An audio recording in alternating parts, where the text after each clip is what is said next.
Kinadismaya ni Senator Risa Hontiveros ang hindi pa rin pagbibigay ng klarong sagot ng Bureau of Immigration o BI hinggil sa likod ng mga nagpatakas at nakasabwat ng kampo ni Go Waping o alias Alice Guo. Ito ay matapos ang naging pagdinig ngayong Martes ng Justice and Human Rights Committee ng Senado na pinamumunuan ni Hontiveros.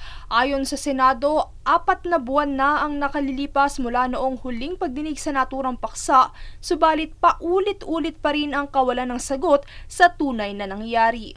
Medyo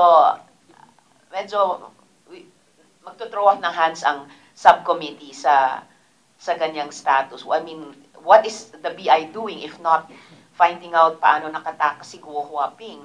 Samantala, ilan pa sa mga tinalakay sa pagdinig ay ang umano'y pagpasok ng mga Chinese spy sa bansa, maging ng update kung nasaan na nga ba si Harry Roque na hindi rin direktang nasagot ng mga resource person.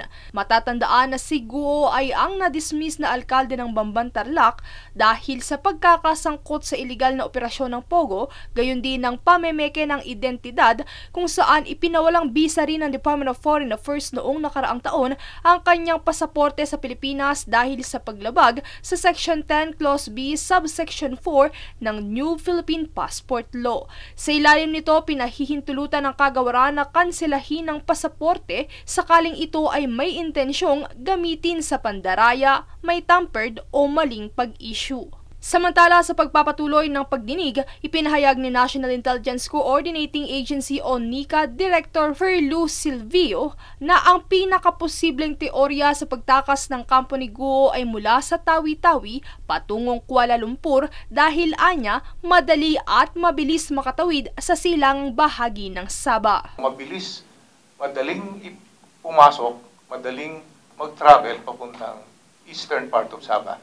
Sa kasalukuyan ng teoryang ito ay siya ring teoryang mayroon ng BI ayon kay Immigration Chief Fortunato Manahan Jr. Dahil dito, iginiit ni Hontiveros na hindi katanggap-tanggap ang sagot ng BI na hindi pa rin nila matukoy ang likod sa mga isyong ito. Princess Castro nag-uulat para sa Golden Nation Network.